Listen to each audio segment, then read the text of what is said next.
Being convinced in our consciences that Home Rule would be disastrous to the material well-being of Ulster, as well as of the whole of Ireland, subversive of our civil and religious freedom, destructive of our citizenship, and perilous to the unity of the Empire, we, men of Ulster, do hereby pledge ourselves in solemn covenant throughout this our time of threatened calamity to stand by one another in defending for ourselves and our children our cherished position of equal citizenship in the United Kingdom, and in using all means which may be found necessary to defeat the present conspiracy to set up a Home Rule Parliament in Ireland. God save the King.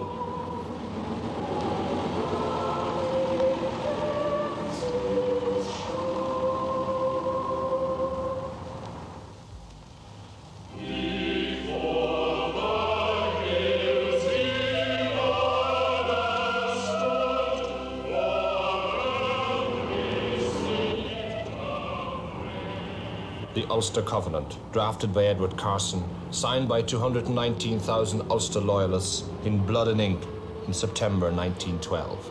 Their first principle beside the Bible, the crown and the sword.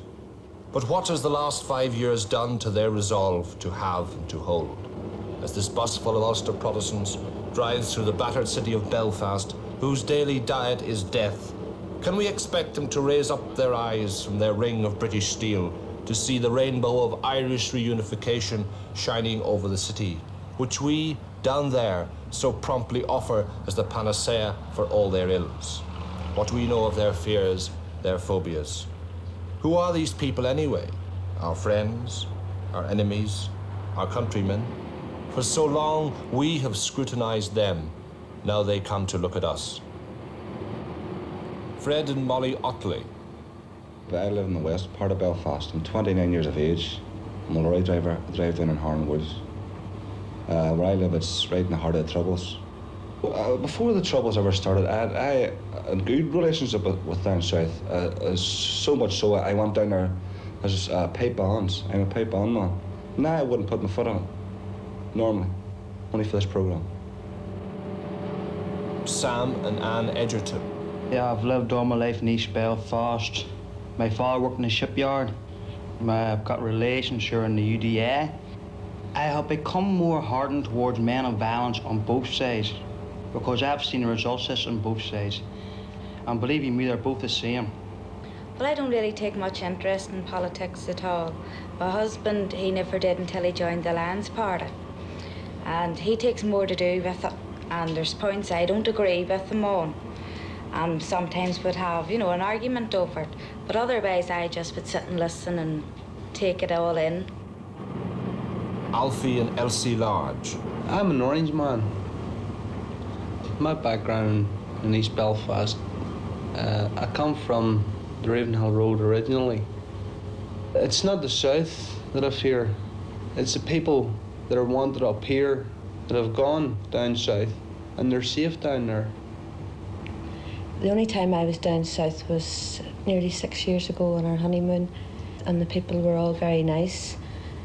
Where I originally came from, you weren't even talking about Catholics. In fact, the first time I ever learnt the word Fenian was when I started to go with my husband. Bill and Betty Brown. Oh, I come from Shankill Road, born and bred in Shankill Road. And I always believed that there was always a certain amount of animosity towards the northern people, both Protestant and Catholic, because the Northern Ireland people are different. They are different. Although the Northern Catholic tries to retain the same cultural background as their counterpart in the south. I'm an Ulster woman. I'm not a South of Ireland woman, and I don't think that the south has any jurisdiction over me. And it's nearly time that they woke up and took the beam out of their own eye before they try to take the mote out of mine.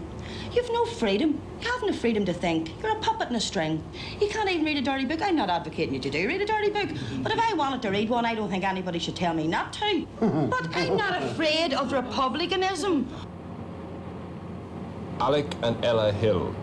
Well, I'm a fitter to trade in the engineering side.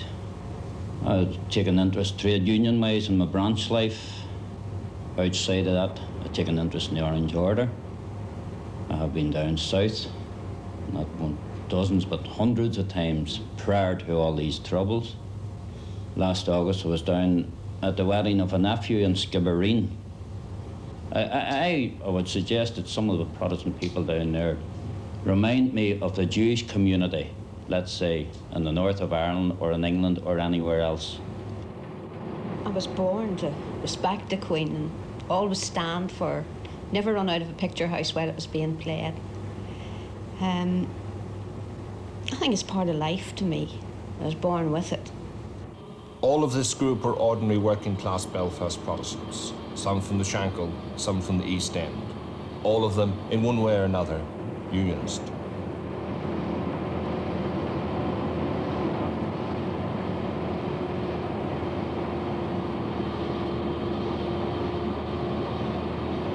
Jim and Anne Smith. Well, it's my contention that the Catholic Church, in fact, exerts far too great an influence, not only over its own members, but also over other religious groupings who happen to be a minority. I'm not involved in politics at all. My husband, he's involved and does all the talking. But I say, I'm looking forward to going down to see what the people are like and what way they live. I don't know it at all. In fact, I'm looking forward to going down. I've never been in it. I expect to find an awful lot of poverty. But there again, as I say, I might be wrong.